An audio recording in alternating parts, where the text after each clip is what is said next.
back to Celebrity Big Brother and the first live eviction. I'm joined by our first evictee. Please make some noise for Daniel. I'm gutted. I'm absolutely gutted that you're at the house. I don't think you deserve to be here. It's funny when you're in the house and the tension that's created from a nomination and having to this early pick somebody.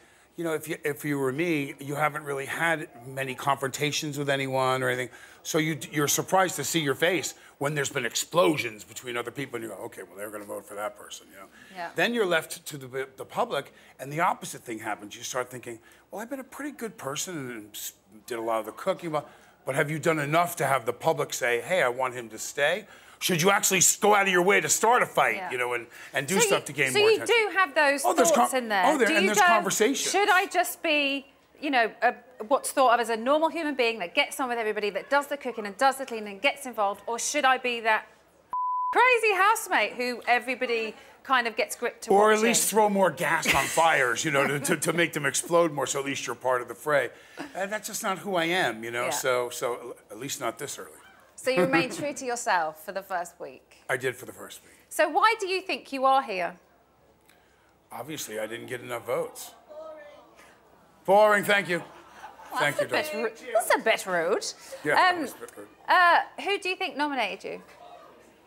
I think... There were quite a few of you up this week. Yeah, I think one person probably got a vast majority of the nominations, and then obviously it was a tie.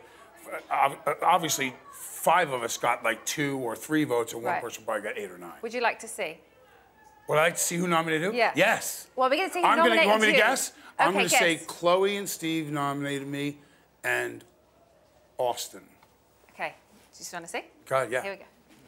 I think you might be a bit surprised by this, but it's Daniel. Daniel Baldwin. Daniel Baldwin. Just the sheer volume of his voice. He never really is interested in what anyone else has got to say. Baldwin said, she's probably packing her bags to go. And I confronted him, and he said he was just making a joke. But I thought it was mean-spirited. The manner of which he just takes things from the table and takes cigarettes without even asking first is deeply upsetting. Oh my goodness. Poor Chloe. Are you surprised by any of them? No, no. You kind of thought Stevie and Chloe anyway. I thought Stevie and Chloe. There was the infamous cigarette incident, and it was funny because where I'm from, it was early on, like the first day. When you take your cigarettes out and leave them open on the table, you're inviting anyone to have them. That's something that we just do in New York. So when she put them down and left them open, and I walked in, I went, "Oh, great, thank you so much." And she went, "Could you please ask me if you're going to do?" And I went, "Oh, okay, sorry." I thought, and that was worth a nomination, though. So I suppose that shows kind of from the get-go the cultural divide already just by a pack of cigarettes. Oh yeah, there's terminology and stuff that you know that are very different. What did you think of Chris's reason? He said dominating conversations and that he feels like you don't listen to others. I find that quite astonishing that he would say that, because I had pretty deep conversations about work and about acting techniques and so on. Yeah. So no, I think I was listening very carefully to what was being said. You said, from what we've seen, you seem to fit in really well with the group. Do you? Obviously, we've split everybody from the beginning because it's UK versus USA. Right. Do you think there would have been a clear divide in the house had the theme not have been in place? Well, I think that, you know, birds of a feather flock together, if you say. I think it would have been far more interesting if you could only have voted as a U.S. member for UK people and they could only voted for you. That would have been a really interesting dynamic to put in there, because then suddenly you would have seen very different voting, obviously, going on. Yeah, so it's more of a fight between the two. Yeah. But what I love, too, is the surprise when you're nominated, the great acting, you know, that people do. For instance, Janice is a classic, you know, you were nominated, oh no! You know. What were the main differences that stood out to you between the UK and the US? For sure, the American team is a louder team. The interesting dynamic I found was there was really little fighting amongst the UK team, amongst themselves. it was really Americans fighting against America in the big, you know, Austin, Janice, Jenna. You know, I didn't have a fight with anyone. You know, so that was quite interesting to me that I received four nominations. Yeah. From a viewer's point of view, it's very much dominated by the American housemates. We are not seeing very much of the UK housemates, are we? You know, it's. It obviously feels that way when you're in there.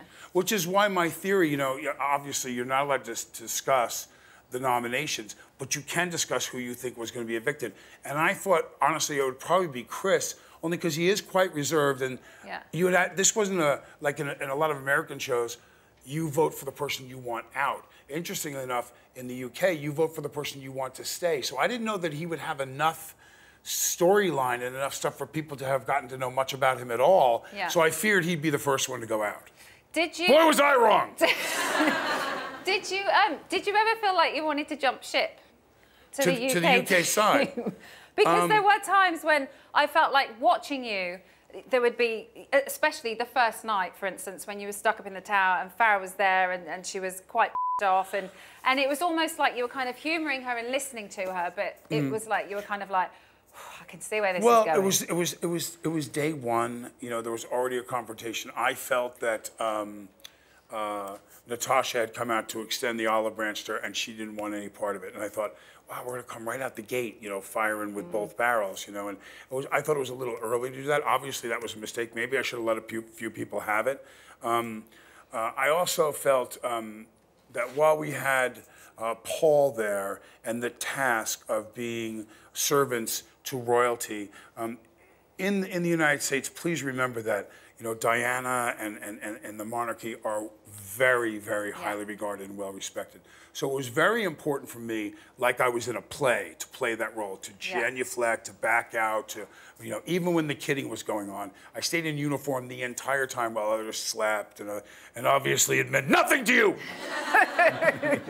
Who do you think found the task the most difficult? Who do I think found the task most difficult? Yeah. Well, you know, it's the Janice show, you know?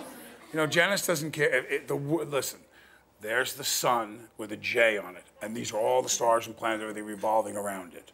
You know, I mean, she's... What is she like to live with, Daniel? She's a pain in the ass, you know? But if you realize that, that's why I had no real big confrontations with her, because I knew what to expect. I've seen Janice, she's in LA, I know her rap.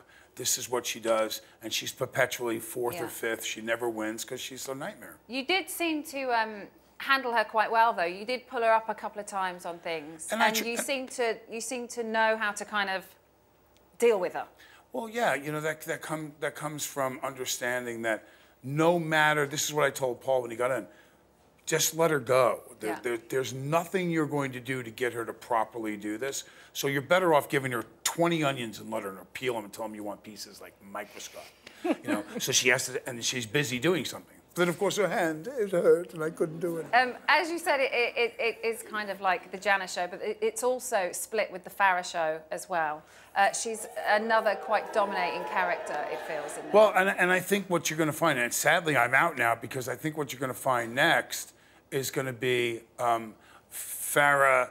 Watch what's going to happen between Austin with Farrah and Jenna. Ooh, it's going to be very scary. So glad you're out. Yeah. I've got to ask very quickly, before you went in, we talked about your brother who came out fourth. Yeah. You obviously have come out first. Right. Is there going to be like brother banter? Is he going to rip it out of you when you get home that he kind of beat you? I'll wait till Billy and Alec both go through and then we'll have the conversation.